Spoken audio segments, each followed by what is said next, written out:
जय हिंद। स्वागत है आपका लर्निंग एंड लर्निंग चैनल में। तो रीट 2022 के परिप्रेक्ष्य में हम जो मैथ्स के पेपर सॉल्व कर रहे थे उसमें हम आज डिस्कस करेंगे रीट 2021 में जो पेपर हुआ था लेवल 2 का मैथ्स का। ठीक है, तो इस सारे क्वेश्चंस को समझेंगे और वही हमारा तरीका वही रहेगा, क्वेश्चन को सॉल्व करेंगे और साथ साथ उसका थ्योरेटिकल पार्ट है वो भी क्वेश्चन के साथ ही डिस्कस कर लेंगे। ठीक है, तो ज़्यादा टाइम वेस्ट नहीं करते हैं, स्टार्ट करते हैं हमारा आज का डिस्कशन। तो सबसे पहले देखते हैं क्वेश्चन नंबर 91। अगर आप क्वेश्चन नंबर 91 देखो, ये आपका क्वेश्चन है घातांक वाला जो चैप्टर था जो हमने क्रैश कोर्स में लिया भी था, उससे ये क्वेश्चन है। इस टाइप के क्वेश्चन में आपको ध्यान के रखना होता है, आपको ध्यान ये रखना होता है इस टाइप के क्वेश्चन में कि जो बेस है आपका वो आप बराबर बना लो। यानी कि आप सवाल को अगर आप सॉल्व करने जा रहे हो, सबसे पहले आपको ये ध्यान रखना है कि आपको बेस बराबर बना लेना है। बेस मतलब क्या होता है, अगर आप इसको ध्यान से देखो तो ये आपका क्या है, 25 का स्क्वायर है, 25 का स्क्वायर 625 होता है। और अगर आप 30 में देखोगे तो 30 भी 6 × 5, तो इसमें सब में इसको सबको बेस को बराबर बना लो, यानी कि 6 और 5 में कन्वर्ट कर लो। तो अगर आप इसको लिखोगे तो ये हो जाएगा 6 × 5 की पावर -5, यानी 6 की पावर -5 और 5 की पावर -5 इंटू ये अपना 5 की पावर 12 एज इट इज़ रहेगा। ये हो जाएगा आपका 5 की पावर 4, 25 का स्क्वायर मतलब 5 की पावर 4, ये रहेगा हमारा 6 की पावर -5। अगर आप यहाँ देखोगे तो ये 6 की पावर -5 कैंसिल हो गया, 5 की पावर 4 ऊपर जाएगा तो ये 12 में से 4 गया तो कितना बचेगा 8, और ये बचा 8 और ये -5, तो अब 8 - 5 कितना हो गया आपका 3। तो आपका इसका आंसर आ जाएगा 5 की power 3 which is nothing but 125, जो कि है हमारा ऑप्शन नंबर सी। ठीक है, तो 91st क्वेश्चन का जो आंसर होगा वो कितना हो जाएगा, ऑप्शन नंबर सी। 92nd क्वेश्चन देख लेते हैं। 92nd क्वेश्चन भी घातांक का ही है। अगर 92nd क्वेश्चन को आप देखोगे तो 216 पे अगर आप ध्यान दो तो 216 क्या है, 6 का क्यूब है। अगर आपने ये समझ लिया तो ये क्वेश्चन बहुत ईजी हो गया। देखो 6 की पावर 2x + 1 डिवाइड बाई आपको दे रखा है 216। 216 को अगर लिख दूँ 6 की पावर क्यूब इक्वल टू 36 को लिख दूँ 6 की पावर स्क्वायर। इंडिसेस में जो सबसे पहला कॉन्सेप्ट होता है वो यही होता है कि आपको बेस को बराबर बना लेना है चारों तरफ से। अब आप इसको क्रॉस मल्टीप्लाई कर दो तो ये मेरा कितना बन जाएगा, 6 की पावर 2x + 1 इक्वल टू ये मेरा बन जाएगा 6 की पावर 5। ठीक है, ये मेरी इक्वेशन बन जाएगी बहुत सिंपल सी। अब अगर दोनों तरफ अगर बेस बराबर है तो मुझे पता है कि उसकी पावर्स भी बराबर होती हैं। इसको आप सॉल्व करोगे तो आपका आ जाएगा x = 2। ठीक है, जो कि है आपका ऑप्शन नंबर बी। तो आपका 92nd का आंसर हो जाएगा option number B. 93rd question देख लेते हैं।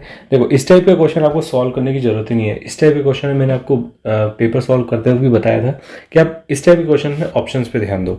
देखो इसमें बोला है कि आपको इन दो एक्सप्रेशन को सब्ट्रैक्ट करना है। ठीक है, अगर आप सब्ट्रैक्ट करोगे तो x² की टर्म पे ध्यान दो। x² की टर्म्स क्या आएगी, अगर x² की टर्म पे ध्यान दो तो यह है आपका -5x² माइनस ऑफ यहाँ पे है माइनस का 2x²।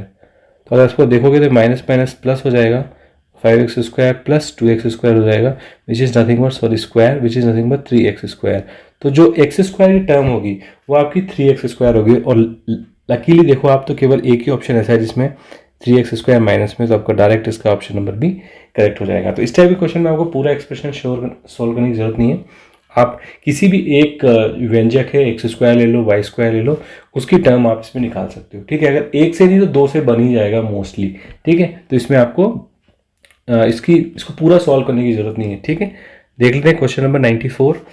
क्वेश्चन नंबर 94 आपका कहता है कि फैक्टर्स ऑफ एक्सप्रेशन आपको दिए हुए हैं, उसके फैक्टर्स निकालने हैं। तो फैक्टर्स का तो फॉर्मूला आपको मैंने 2-3 तरीके से बताया था। या तो आप b + -b² - 4ac/2a वाले फॉर्मूले से निकाल लो, या फिर जो मैंने ट्रिक बताई थी बीच वाले को इस तरीके से स्प्लिट करो कि वो 2 में बन जाए। लेकिन उससे भी बेटर एक मैंने हमेशा ऑप्शन बताया था आपको कि फैक्टर वाले क्वेश्चन में अगर आपको फैक्टर पूछे हैं तो आप ये देख लो कि कौन सा वाला ऑप्शन करेक्ट हो सकता है, आंसर से आप उसको लगाने की कोशिश करो। तो अगर 94th में आप देखोगे तो वैसे आप सारे ऑप्शन चेक कर सकते हो, बहुत क्विकली चेक हो जाएंगे। एक कोई सा व्यंजक पकड़ लो, जैसे मैंने पकड़ लिया बाई चांस -40b²। अब आप देखोगे -40b² आपका इससे तो आ नहीं रहा, डी से, तो डी तो हो नहीं सकता इसका आंसर।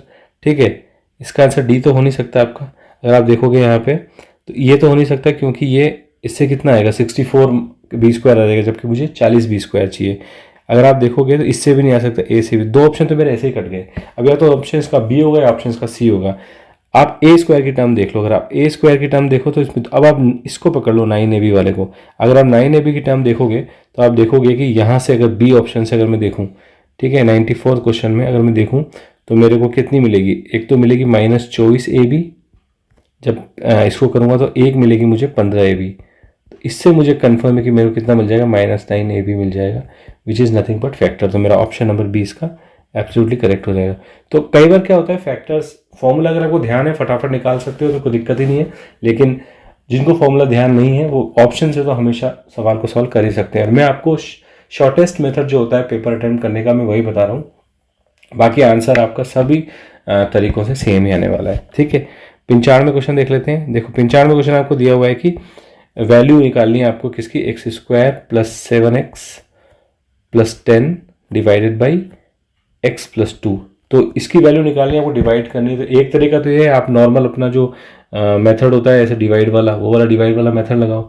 लेकिन क्या यहाँ पे वो मेथड लगा सकते हैं, लेकिन क्यों लगाएं अगर हमको ट्रिक पता है, हमने ट्रिक सीखी हुई है कि हम इसको फैक्टर वाले इजीली कर देंगे। और ये जो ऊपर जो दे रखा है व्यंजक दे रखा है, इसका फैक्टर तो बहुत ईजी है। अगर इसके देखो तो अगर 7 को मैं 2 में तोड़ूँ 5x प्लस 2x में, तो इसके जो फैक्टर बन के आ जाएंगे वो कितने बन जाएंगे, x plus 5 plus x plus 2।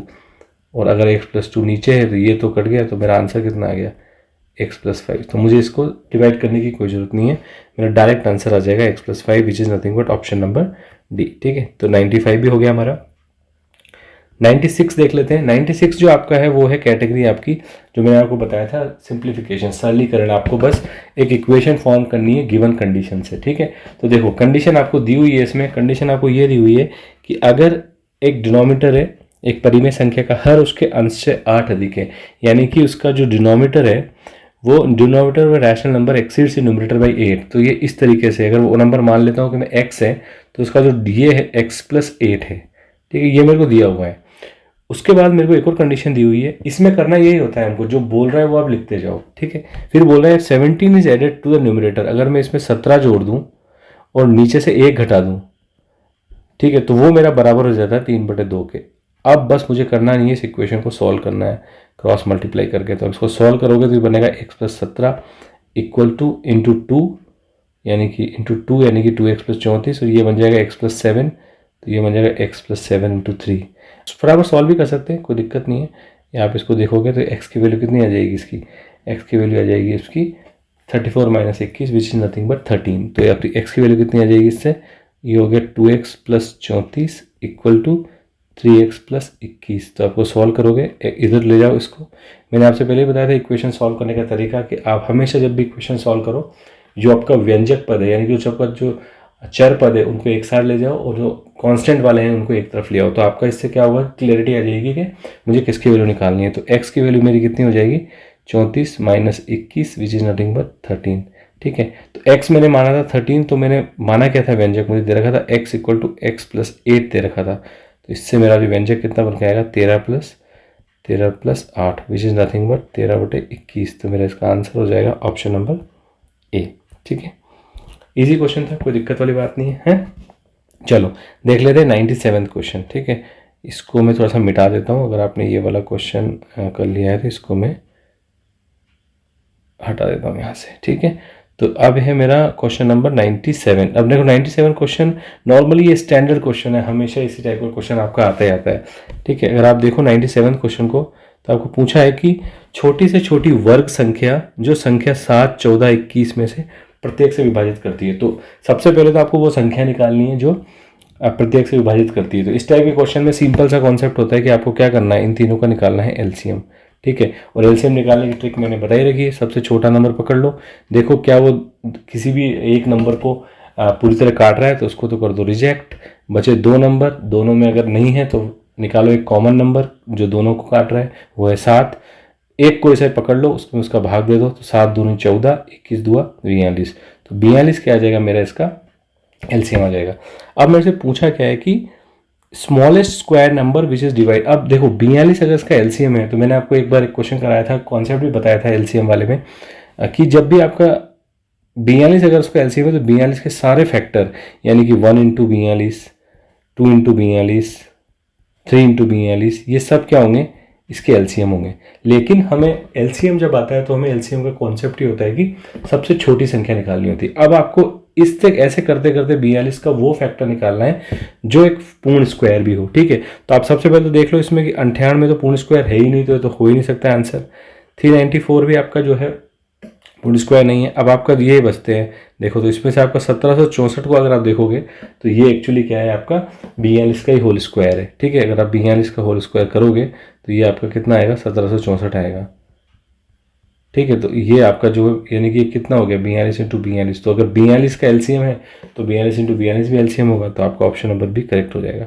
ठीक है, तो इसमें बस ये आपको दो लॉजिक इसमें यूज हो गए। एलसीएम आपको निकालना आना चाहिए, पर एलसीएम निकालना बहुत इंपॉर्टेंट है। अगर आपको एलसीएम निकालना आता है तो फिर आप कोई दिक्कत नहीं, फिर आप ऑप्शन देख के फटाफट से एलिमिनेट कर सकते हो। ठीक है, नेक्स्ट देख लेते हैं क्वेश्चन नंबर 98।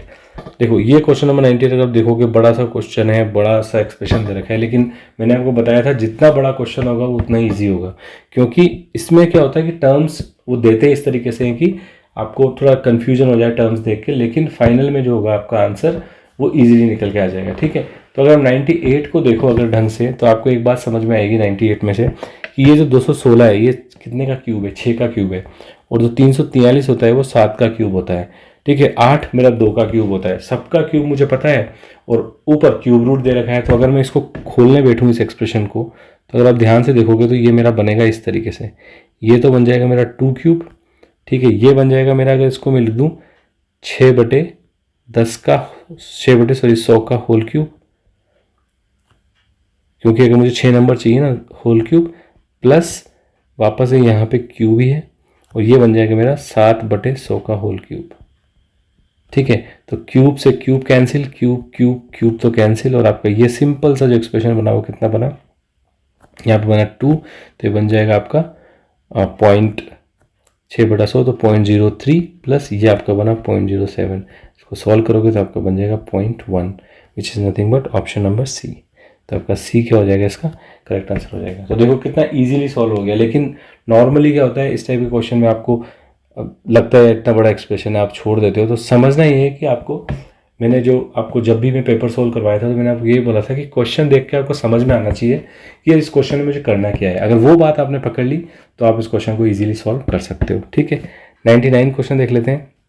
99 तो स्टैंडर्ड क्वेश्चन है आपका। स्टैंडर्ड जो फॉर्मूला होता है ये निकालने का, प्रिंसिपल इंटरेस्ट निकालने का, मैंने आपको कई बार कराए हुए हैं क्वेश्चन, और इसमें आपको मैंने ये भी कराया हुआ है कि जब 1 ईयर 6 मंथ्स आता है या 2 ईयर 6 मंथ्स आता है तो उसमें क्या ट्रिक लगाते हैं। ट्रिक इसकी बहुत सिंपल है। अगर आप में निकालूँ डायरेक्ट तो एक ही फॉर्मूला है मेरा। जो फॉर्मूला तो कहता है कि प्रिंसिपल इंटू 1 प्लस रेट कितनी है मेरी 0.12 है, तो मैं 0.12 12/100 होती है।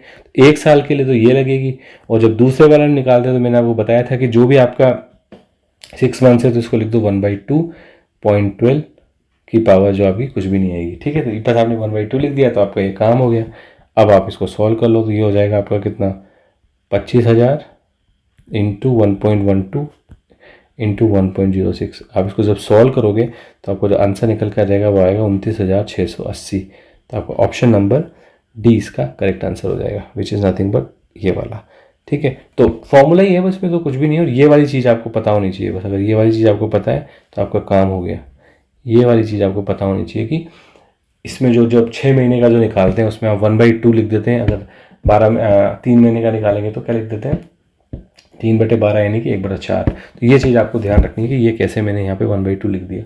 बाकी तो कोई दिक्कत नहीं है इस क्वेश्चन में। ठीक है, चलो देख लेते हैं नेक्स्ट क्वेश्चन। नेक्स्ट क्वेश्चन है आपका कौन सा, 100 क्वेश्चन है आपका। कहता है राजन परचेज 2 सीलिंग फैंस, 2 पंखे खरीदे हैं 2500 रुपये में प्रति पंखे की दर से खरीदे हैं। एक पंखे को 15% लाभ में और दूसरे को 8% हानि में भेजा। देखो मान लेता हूँ कि मेरे 2 पंखे हैं। इस टाइप के क्वेश्चन भी हम कर चुके हैं। एक तरीका तो यही है, आप तब पहले तो दोनों का लाभ निकालो, दोनों का हानि निकालो, वो स्टैंडर्ड तरीका है। लेकिन इस टाइप के क्वेश्चन करने का मैंने आपको ट्रिक बताई थी कि 2 फैन है, एक है सपोज ए और बी, इसमें कितने का आपको 15% का लाभ होता है और इसमें 8% का हानि होती है। ये ट्रिक लगेगी क्योंकि क्या है, उसने दोनों ही पंखों को एक ही सेम ही कॉस्ट प्राइस से खरीदा है। ठीक है, अगर कॉस्ट प्राइस डिफरेंट होती तो फिर हमको अलग अलग निकालना पड़ता, लेकिन क्योंकि इसमें जो क्रय मूल्य है वो दोनों का सेम ही है तो रिलेटिवली तो क्या हुआ, 15 का तो फायदे से बेचा और 8 के नुकसान से बेचा, तो 7% उसको रिलेटिवली क्या होगा, फायदा ही होगा। यानी कि आपके जो लॉस वाले हैं वो तो गलत ही हो गए, लॉस वाले तो ऑप्शंस गलत ही हो गए। या तो आपका बी होगा या सी होगा। आप सीधा एक तुक्का मार के भी जा सकते हो अगर आपके पास बहुत कम समय है तो। नहीं तो तुक्का मारने की क्या जरूरत है, 7% लाभ हो रहा है 2 पंखों पर, तो एक पे कितना होगा 3.5%। ठीक है, क्योंकि क्रय मूल्य समान है ना तो बढ़ जाएगा दोनों में 3.5, अगर क्रम मूल्य अलग अलग होता तो फिर ये ट्रिक नहीं चलेगी, ठीक है। तो ये हो गया 3.5% लाभ, मतलब ऑप्शन नंबर सी इसका करेक्ट आंसर हो गया, ठीक है। देखो देख लेते हैं 101 क्वेश्चन नंबर।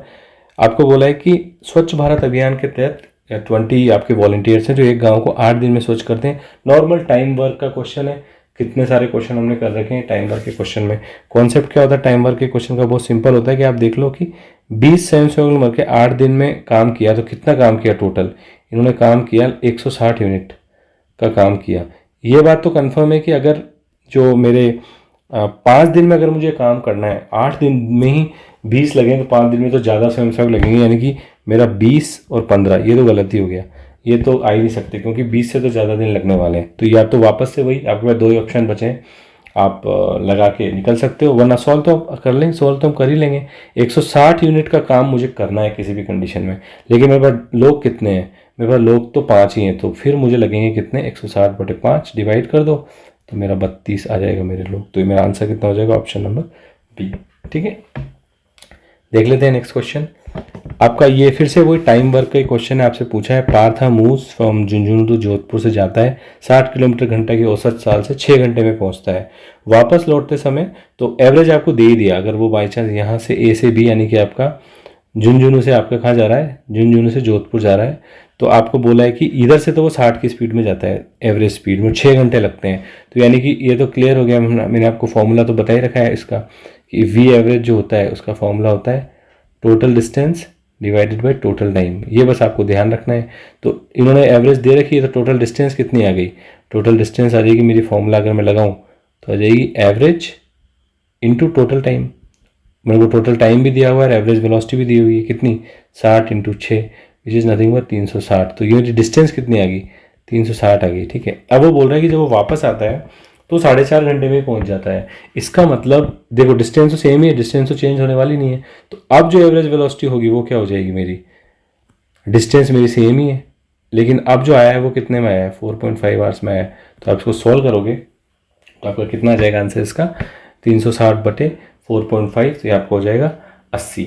यानी कि वो वापस आते वक्त उसने इतना 80 किलोमीटर प्रति घंटे की रफ्तार से गाड़ी चलाई, तो वो पहुंच गया आपका कितना 80 4.5 घंटे में पहुंच गया। तो आपका आंसर हो जाएगा 80 किलोमीटर प्रति hour which is nothing but option number A, ठीक है। इजी क्वेश्चन था, कोई दिक्कत नहीं है। ओवरऑल अगर पेपर देखो तो आप इजी है, अभी तक तो आपने देखा होगा कोई टफ क्वेश्चन है नहीं, लगभग जो आपका पेपर इजी है। क्वेश्चन 103 आपका बोल रहा है कि 3 years बैक आपकी जो है पॉपुलेशन है, वो पॉपुलेशन इस तरीके से चेंज हो रही है, ठीक है। Village was after that the first year the rate of growth इतनी थी, सेकेंड ईयर में इतनी थी, और उसके बाद in the second year due to the epidemic the population decrease by 10% in the third year, the population growth rate was noticed to be 5%, the present population आपको निकालनी है, ठीक है। तो आपको कितना दिया हुआ है, आपको 2 बार तो बढ़ी है, 1 बार घटी है, तो आपको करना कुछ नहीं है, बस मैंने आपको बता रखा है इसका फॉर्मूला। ग्रोथ हमने जब पढ़ा था तो मैंने आपको बताया था, जो आपको दे रखा है वहाँ से ग्रोथ लगाते जाओ। देखो 5% तो क्या है, बड़ी है, तो 105/100 हो जाएगा ये तो, ठीक है। उसके बाद घटी है, तो आपकी घटी कितनी हो जाएगी, 90/100, ठीक है। और उसके बाद आपकी क्या है, फिर से जो है थर्ड ईयर पॉपुलेशन के बाद notice to be by 4%, in third year the population growth rate, फिर से आपकी ग्रोथ हुई है तो अब हो जाएगी 104/100। तो आप जब इसको सॉल्व करोगे तो आपका जो आंसर आएगा वो आंसर आ जाएगा आपका 49,140 which is nothing but option number C. तो बस आपको यही ध्यान रखना है कि जब बढ़ी है तो आपने 105 कर दिया, जब घटी थी तो आपने 100 में से घटा दिया उसको। तो यही आपका ग्रोथ रेट का कॉन्सेप्ट होता है, यही फॉर्मूला होता है, यही आपकी ट्रिक होती है, इसी से आप सॉल्व कर सकते हो। कितनी बार वो घटाएं बढ़ाएं आपको बेसिक लिखना है, और इसको बस मेन जो इसमें टाइम कंज्यूमिंग पार्ट है वो इतना सा है कि आपको इसको सॉल्व करना पड़ेगा, ठीक है। तो उसका तरीका मैंने आपको बता रखा है कि हमेशा आप पूरा सॉल्व मत करो, आप लास्ट डिजिट पे चले जाओ, ठीक है, और या फिर आप फर्स्ट डिजिट पे चले जाओ, ऐसा देख लो कि लगभग आपका कौन सा आ रहा है, तो उससे आप ऑप्शन आंसर लगा सकते हो, ठीक है। एक्यूरेट सॉल्व करना तो एक्यूरेट से सॉल्व कर ही सकते हो, ठीक है। देख लेते हैं क्वेश्चन नंबर 104। क्वेश्चन नंबर 104 तो बहुत ही ईजी क्वेश्चन है, आपको क्लियरली जो है क्वेश्चन केवल दिया हुआ है कि नॉर्मल लाइन्स एंड एंगल्स में हमने सेम क्वेश्चन ही किया हुआ है एक्चुअली। अगर आप देखोगे वीडियो तो हमने सेम क्वेश्चन ही सॉल्व कराया था वहाँ पे। देखो ये दोनों लाइन पैरेलल है, ये तो आपको दिया हुआ है कि पी यू क्यू पैरेलल है, तो ये वाला एंगल भी कितना होगा, 95 ही होगा, क्योंकि पैरेलल है तो 2 पैरेलल लाइन के बीच में जो एक ही लाइन को अगर काट रही है तो एंगल सेम होता है। अगर ये 95 है तो ये भी 95 ही होगा, ठीक है। अब अगर आप देखो ये वाला जो पूरा एंगल है, अगर आप इस वाली चीज़ को देखो, ये जो पूरा एंगल है ये कितना होगा, ये तो 180 होगा, क्योंकि 180 होता है तो इन तीनों का सम 180 होना चाहिए। तो यानी कि जो मेरा बन के आया वो क्या बन के आया, 30 + 95 + x जो है मेरा वो 180 है, ठीक है। तो अब x इससे निकाल लो, तो x हो जाएगा, ये दोनों टर्म उधर चल जाएंगे, तो आप x निकालोगे तो इससे आपका x आ जाएगा 55 degree, which is nothing but option number A, ठीक है। होप आपको इजी लग रहा होगा, पेपर समझ में भी आ रहा होगा। ये सारे क्वेश्चन हमने प्रीवियस ईयर पेपर में भी डिस्कस करे हैं और हमने ये क्रैश कोर्स में भी इनको डिस्कस किया है, ठीक है। तो आपको इससे आइडिया लग जाएगा कि आपको जो है इस टाइप के क्वेश्चन जो होते हैं वो नॉर्मली आप इसी टाइप के क्वेश्चन नॉर्मली और सारे ईयर्स के आपके पेपर में आते हैं, ठीक है। नेक्स्ट क्वेश्चन देख लेते हैं। नेक्स्ट क्वेश्चन है आपका उसका क्वेश्चन दिया हुआ है आपको। अब ये ट्रायंगुलरिटी कॉन्ग्रुएंसी का क्वेश्चन आ गया, ठीक है। कॉन्ग्रुएंसी के भी काफ़ी सारे क्वेश्चन हमने कराए हुए थे हमारे उसमें, और कॉन्ग्रुएंसी का क्वेश्चन बेसिकली एक ही कॉन्सेप्ट पे आता है। 3 ही टाइप की कॉन्ग्रुएंसी होती है आपकी, side angle side, side side side या एंगल साइड एंगल, ठीक है। तो ये आपके 3 टाइप की कॉन्ग्रुएंसी होती है, उसमें से एक आपकी हो रहा है, ठीक है। तो आपको ट्राइंगल दे रखा है, मैंने आपको बताया था कि ट्राइंगल को बस बनाना कैसे है वो आपको ध्यान रखना है कि आपने अगर ट्राइंगल ABC ऐसे बनाया है इस डायरेक्शन में, तो आपको FDE भी ऐसे ही बनाना है, ठीक है। तभी आप उसको उसकी कॉन्ग्रुएंसी को सही तरीके से जज कर पाओगे, ठीक है। आप देखो इसमें क्या दे रखा है कि AB अब 5 है आपका, तो ये आपको 5 दिया हुआ है, ठीक है। अच्छी बात है, 5 दिया हुआ है। तो उसके बाद आपसे पूछा है B आपको दिया हुआ है, B एंगल जो है आपका वो दिया हुआ है, ये वाला B एंगल है, ठीक है। मैंने एंगल सही बनाया ना, ABC, ठीक है, सही बनाया। B एंगल मेरे को दिया हुआ है कितना, 40, और A दिया हुआ है मेरे को 80। तो यहाँ ये भी 60 हो गया डायरेक्टली है, क्योंकि 3 एंगल का सम तो आपका 3 एंगल का सम तो 180 होता है। उसके बाद आप आ जाओ इसमें दूसरे ट्राइंगल में। अब इसमें पूछा है आपसे कि which one the following true, तो ये तो बात पक्की होगी कि अगर ये दोनों कॉन्ग्रुएंट है तो ये वाली साइड और ये वाली साइड सेम होगी, यानी आपकी FD होगा वो 5 होगा। तो आप अगर FD देखो तो 5 है, तो आपका D 5 नहीं हो सकता, तो आपका C गलत हो गया यहाँ पे और आपका D गलत हो गया। तो आपका ऑप्शन या तो A सही होगा या फिर ऑप्शन आपका B सही होगा, ठीक है। इसमें तो आपको कोई दिक्कत नहीं होनी चाहिए। तो अगर आप इसमें देखो तो आपका A और B में से कोई आंसर होगा, और आपको यहाँ भी क्लियरली पता पड़ रहा है कि अगर ये ट्राइंगल अगर आपके कॉन्ग्रुएंट हैं तो ये एंगल आपका जो होगा वो 60 होना पड़ेगा, क्योंकि ये वाला जो है एंगल इसके बराबर होगा, ठीक है। तो ये आपका नॉर्मली साइड एंगल साइड का इसमें जो कॉन्ग्रुएंसी बनेगी। तो इसका ऑप्शन कितना हो जाएगा, इसका ऑप्शन हो जाएगा आपका बी ऑप्शन इसका करेक्ट आंसर हो जाएगा, ठीक है। चलो देख लेते हैं नेक्स्ट क्वेश्चन। नेक्स्ट क्वेश्चन दिया हुआ है आपको कि एक tank of 30 metre long, 30 metre, 20 metre और 12 मीटर डीप है, उसको डग किया है एक फील्ड में। तो सपोज मान लो ये एक फील्ड है, ठीक है, आपका ये फील्ड था, यहाँ पे एक इतना मैंने एक गड्ढा बनाया है नीचे की साइड में, कितना, 30, 20 और 12 का। अब ये बोल रहा है कि डीप, इसमें से फिर मैंने क्या करा, इसको प्रकार खोद कर निकाली गई मिट्टी को मैंने यहाँ डाल दिया। तो इसकी जो मिट्टी निकली उसको मैंने मिट्टी को यहाँ डाल दिया। अब ओबियसली मिट्टी डालेंगे इसमें तो क्या होगा कि ये जो होगा यहाँ से हाइट इसकी थोड़ी थोड़ी बढ़ जाएगी, क्योंकि मिट्टी डालेंगे तो सरफेस से थोड़ा ऊपर आ जाएगा। तो माना कि ये थोड़ा सा हमारा जो है ये ऊपर आ गया, वो लगभग आप मान के चलो कि इतना इतना ये ऊपर आ गया। इसको मैं बना देता हूँ, इतना ये ऊपर आ गया होगा, ठीक है। अब मुझसे पूछा ये है कि बताओ कि जो है आपका इस खेत की बड़ी ऊंचाई कितनी होगी। तो ये तो सिंपल सा कॉन्सेप्ट है कि अगर मैंने इसको खोदा है और उसमें से खोद के मिट्टी निकाली है तो इसका वॉल्यूम और इसका वॉल्यूम तो बराबर होना चाहिए, ठीक है। तो अब बस मुझे करना कुछ नहीं है, वॉल्यूम का जो फॉर्मूला है वॉल्यूम को बराबर कर दो। तो घनाभ टाइप का बन रहा है, 3 दे रखी है, तो घनाभ का वॉल्यूम कितना होता है, तो गड्ढा आपने बनाया 30 × 20 × 12 का, जो मेरा बराबर होगा मिट्टी डालने के बाद जो मेरी हाइट बढ़ेगी तो वो भी मेरा क्या बन जाएगा, एक तरीके से घनाभ टाइप का बन जाएगा। ये भी मेरा इस टाइप का घनाभ बन जाएगा। तो उसकी मेरी हो जाएगी कितनी, अगर जो फील्ड है वो मेरा कितना है 588 × 12 50, ये तो मेरा फील्ड था। अब हाइट उसकी मान लेता हूँ कि मैं h होगी, ये उसका वॉल्यूम हो जाएगा, ठीक है। तो आप इसको जब सॉल्व करोगे तो h की वैल्यू आपकी निकल के आएगी 0.244 मीटर, ऐसे कुछ निकल के आएगी। तो अगर आप देखोगे इसको तो ऐसा तो कोई ऑप्शन है नहीं, लेकिन अगर आप इसको सेंटीमीटर में कन्वर्ट कर लोगे, इंटू 100 कर दोगे तो आपका सेंटीमीटर में आ जाएगा कितना, 24.4, जो कि है आपका ऑप्शन नंबर डी, ठीक है। तो इसमें ऑप्शन नंबर डी आपका करेक्ट हो जाएगा। ये ऑप्शन नंबर यहाँ पे ये जो लगा हुआ है ये रॉन्ग लगा हुआ है, ठीक है। तो ऑप्शन नंबर डी आपका इसका करेक्ट आंसर हो जाएगा, ठीक है। चलो देखते हैं नेक्स्ट क्वेश्चन। नेक्स्ट क्वेश्चन आपका दिया हुआ है कि डायमेंशन ऑफ ए क्यूबॉइड आपको दी हुई है, हाउ मेनी क्यूब्स उसमें जा सकते हैं। ये तो हम कितनी बार ही करा चुके हैं कि जो बड़ा है जो जिसमें जा रहा है तो उसको लिख दो आप ऊपर। नंबर निकालने का जो फॉर्मूला होता है वो बहुत सिंपल होता है। आपका नंबर निकालने आपका फॉर्मूला होता है कि अगर नंबर ऑफ क्यूब्स निकालने हैं तो जो आपका 60 इंटू 54 इंटू 30, जिस जो बड़ा वाला है जिसमें मैं रख रहा हूँ, तो क्यूबॉइड में मैं क्यूब रख रहा हूँ तो जो रख रहा हूँ वो नीचे आ जाएगा। नीचे क्यूब रख रहा हूँ तो 6 इंटू 6 इंटू 6, ये है आपका क्यूबॉइड का वॉल्यूम का फॉर्मूला, ये है आपका क्यूब का वॉल्यूम का फॉर्मूला। ठीक है, बस इसको आप सॉल्व कर लो, इजीली आप सॉल्व कर सकते हो। 6 पंजे 30, 6 10 60 और 6 नाम 54, ये हो जाएगा 10 into 9 into 5 which is nothing but 450। तो ऑप्शन नंबर आपका इसका सी करेक्ट आंसर हो जाएगा। ठीक है, उसके बाद आपको ये डेटा का क्वेश्चन दिया हुआ है। डेटा का जो आपका नॉर्मल रीट में जो पूछा था डेटा हैंडलिंग से, और देख लेते हैं वो क्वेश्चन क्या जो है। आपको बारंबारता सारणी दी हुई है, आपसे पूछा है इस सारणी के हिसाब से 60 किलोग्राम से कम वजन वाले व्यक्तियों की संख्या है। तो आप देख लो इसमें सीरीज में ये 40 से 45 है, 50 है, यहाँ ये 60 से ऊपर आ गए ये वाले। तो मुझे कौन से चाहिए, मुझे ये वाले नंबर चाहिए जो 60 से कम है। तो अगर आप इनको ऐड करोगे तो ये हो जाएगा 4 + 5 + 10 + 7। तो ये जो लोग हैं ये क्या है, 60 से कम वजन के हैं इस बारंबारता सारणी के हिसाब से। तो ये कितना हो जाएगा, 5 और 4 9, 10 19 और 7 26।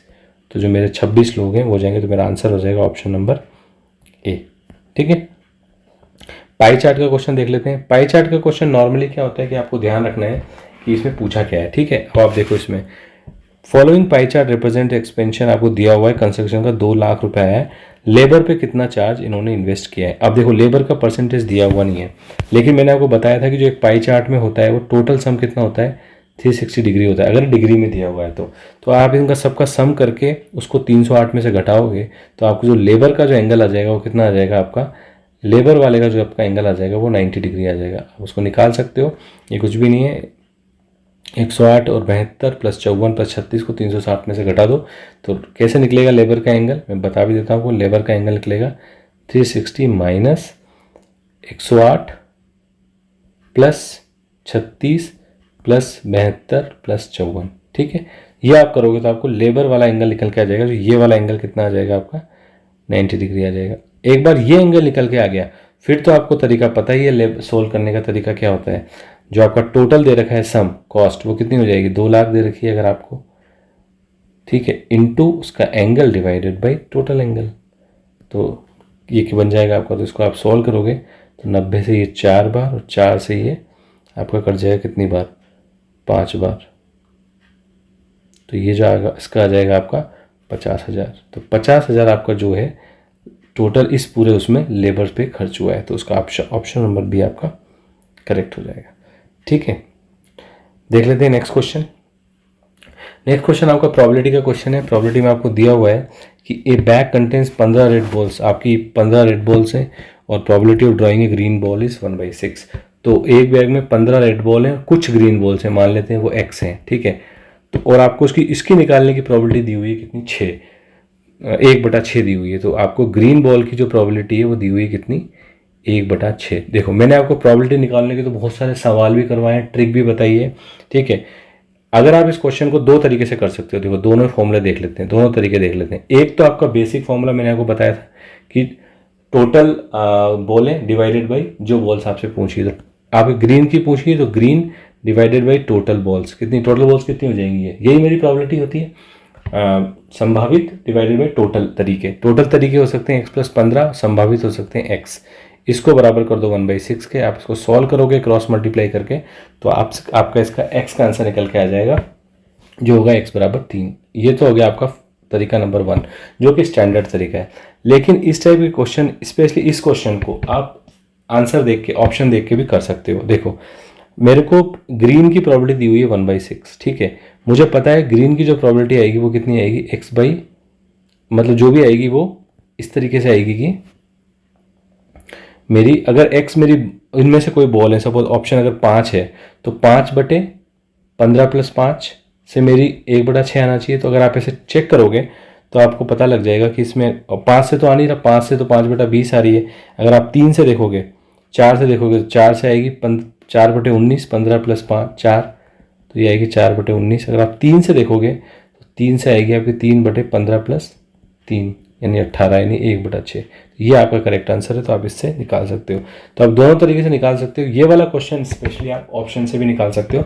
ये तो हमारा स्टैंडर्ड तरीका हमने बताया था, वो तो है ही सही, उससे तो आप हमेशा ही निकाल सकते हो। और मेरा जो सजेशन होगा वो तो यही होगा कि प्रोबेबिलिटी का क्वेश्चन तो आप ऐसे ही निकालो। ये तो क्या है, क्योंकि ये क्वेश्चन उस कैटेगरी में फॉल कर गया कि आपने ऑप्शन का यूज़ कर सकते हो, वरना आप इसमें ऑप्शन का यूज़ नहीं कर पाते। ठीक है, कुछ हम क्वेश्चन देख लेते हैं आपके जो पेडागोजी सेक्शन से जो क्वेश्चन आए हैं वो। 111 आपका क्वेश्चन कहता है विच of the following feature mathematics makes is global subject. ठीक है, इसको ग्लोबल सब्जेक्ट इसमें कौन सा बनाता है? भाषा की जटिलता, भाषा की संक्षिप्तता, भाषा की एकरूपता। तो ये तो चारों ही, इस तीनों ही सही है। इन तीनों ही इसको जो है मैथमेटिक्स को एक ग्लोबल सब्जेक्ट के रूप में बनाते हैं। तो इसका आंसर हो जाएगा ऑप्शन नंबर डी। ठीक है, देखते हैं question number 112। Through mathematics teaching children develop skills to control which of the following emotions. तो आप कौन सा, जब मैथमेटिक्स पढ़ाते हो तो आप कौन सा इमोशंस इस पर्टिकुलर मैथमेटिक्स से आप चिल्ड्रन जो है, बच्चे जो है डेवलप करते हैं?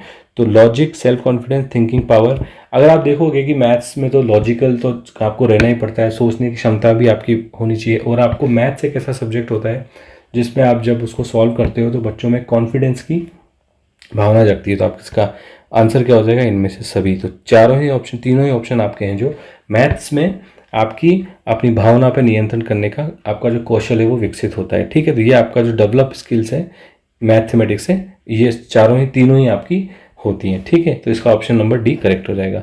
नेक्स्ट क्वेश्चन देख लेते हैं। What is the method of mathematics teaching in which the move is from unknown to known is in which the tendency to search is encouraged. गणित शिक्षण की कौन सी विधि है जिसमें अज्ञात से ज्ञात की ओर चलते हैं? ये आपका डायरेक्ट थ्योरेटिकल क्वेश्चन है। अज्ञात से ज्ञात की ओर चलते हैं। आपका नौ है विश्लेषण विधि, जो आपकी एनालिटिकल मेथड जो होता है, जिसमें आपको पता नहीं होता है कि आप क्या कर रहे हो। आप स्टार्ट करते हो और आप फिर धीरे धीरे एक्स की जैसे आपको वैल्यू पता नहीं है और आप सॉल्व करते करते जाते हो और फाइनली आपको एक्स की वैल्यू पता चल जाती है। तो आप यहाँ पे क्या कर रहे हो कि आप अननोन रहता है आपका एक्स और आप नोन की तरफ जा रहे हो। तो आपका मैथ्स जो है इसी टाइप का इसमें होता है। ये हो जाएगा मेरा एनालिटिक मेथड। ठीक है, तो इसका ऑप्शन नंबर सी, बी मेरा करेक्ट हो जाएगा। उसके बाद आपका 114वां क्वेश्चन है community objective of defining mathematical terms is. जो आपकी गणितीय पदों को परिभाषित करने का जो सामुदायिक उद्देश्य है वो क्या होता है? तो वो हो जाएगा आपका answer option number C, practical, व्यवहारिक जो होता है वो उद्देश्य होता है इसका। तो ऑप्शन नंबर सी आपका करेक्ट हो जाएगा। 115 देख लेते हैं। Dash is the necessary to find out the mathematical errors in the children. बालकों में गणितीय त्रुटियों का पता लगाने के लिए आवश्यक है। तो ये तो आपको डायग्नोस्टिक, सबसे पहले हम डायग्नाइज करते हैं, उसके बाद हम उसकी रेमेडी ढूंढते हैं। तो हमारा डायग्नोस्टिक टेस्ट है वो मैथमेटिकल एरर्स फाइंड करने के लिए होता है। इसको बोलते हैं हिंदी में नैदानिक परीक्षण। तो आपका इस ऑप्शन 115 का ऑप्शन नंबर बी करेक्ट हो जाएगा। 116 क्वेश्चन देख लेते हैं। Main drawback of objective testing is. जो आपकी ऑब्जेक्टिव टेस्ट होते हैं उनका, उसका मेजर ड्रॉबैक क्या है? तो वस्तुनिष्ठ प्रश्न का जो आपका मेजर ड्रॉबैक होता है वो आपसे पूछा गया है। तो आपको इसमें जो है ऑप्शन सी आपका इसमें करेक्ट आंसर हो जाएगा। अभिव्यक्ति का भाव, उसमें जो है ज़्यादा एक्सप्रेस नहीं कर पाते हो क्योंकि आपके पास ये 4 ऑप्शन होते हैं और आप डायरेक्ट ऑप्शन लगा के आगे बढ़ जाते हो। अपनी एक जो आपकी नॉलेज है उसको आप एक्सप्रेस नहीं कर पाते, तो वो इसमें आपका मेन जो है प्रॉब्लम रहती है। तो आपका इसमें क्या हो जाएगा? सी इसका आपका करेक्ट आंसर हो जाएगा। उसके बाद देख लेते हैं 117। Which qualities are accurate in the examination. किस गुण के कारण परीक्षा में शुद्धता रहती है? अगर इसका ऑप्शन देखें हम तो इसको मैं यहाँ से हटा देता हूँ, नीचे ला देता हूँ। तो ये है आपका डिस्क्रिमिनेशन, वैलिडिटी, ऑब्जेक्टिविटी, रिलायबिलिटी। ठीक है, विभेदकारिता, वस्तुनिष्ठता, वैधता और विश्वसनीयता। तो इनमें से आपका जो ऑप्शन हो जाएगा वो हो जाएगा आपका ऑब्जेक्टिविटी। ठीक है, वस्तुनिष्ठता। तो आपका ऑप्शन नंबर सी इसमें करेक्ट हो जाएगा। ये आपकी जो होती है क्वालिटी एक्यूरेट होती है एग्जामिनेशन में। ठीक है, नेक्स्ट क्वेश्चन देख लेते हैं 118। Main M of exercise drill work in math. जो आपकी जो अभ्यास कार्य जो आपको दिया जाता है, जो आपका मेनली जिसको आप कुछ थ्योरी को पढ़ते हो उसके बाद उस थ्योरी से रिलेटेड आपको जो मैथ्स में कुछ क्वेश्चन दिए जाते हैं उसका उसका मेन उद्देश्य क्या होता है? जो आपका उसका मेन उद्देश्य होता है वो ये होता है आपका कि इनहेंस द कंप्यूटेशन स्किल, आपका गणना संबंधी कौशल बढ़ाने के लिए होता है। 119वां क्वेश्चन देख लेते हैं। Inductive method is suitable for. जो आपका इंडक्टिव मेथड होता है, आगमन विधि, ये आपकी उपयुक्त होती है किस चीज के लिए? ये होती है आपकी, इसका ऑप्शन नंबर ए आपका करेक्ट हो जाएगा आंसर। लास्ट क्वेश्चन देख लेते हैं मैथ्स का, जो है हमारा इंपॉर्टेंट, जो आपकी टेक्स्ट बुक होती है मैथमेटिक्स, उनके क्या महत्वपूर्ण विशेषताएं होती हैं, जो मैथमेटिक्स की टेक्स्ट बुक दी जाती है उनकी क्या कैरेक्टरिस्टिक्स होती हैं। ठीक है, तो आपकी जो मेनली होती है उसका सब्जेक्ट मैटर जो होता है वो आपकी मेन कैरेक्टरिस्टिक्स होती है मैथ्स वाले केस में। मैथमेटिक्स वाले केस में तो आपका ऑप्शन है, थ्योरेटिकल क्वेश्चन है, डायरेक्ट आपका आंसर इसका ए हो जाएगा। ठीक है, तो यहाँ पे हमारा 2021 का पेपर खत्म होता है। होप आपको समझ में आया होगा। अगर आपको कोई डाउट है तो मुझे कमेंट सेक्शन में बता सकते हो किसी पर्टिकुलर क्वेश्चन में। मैं कोशिश करूंगा कि उन कमेंट्स को आपको रिप्लाई जितने जल्दी हो सके उतना जल्दी करूँ। ठीक है, तो इस वीडियो फिलहाल इतना ही, मिलेंगे नेक्स्ट वीडियो में। धन्यवाद, जय हिंद।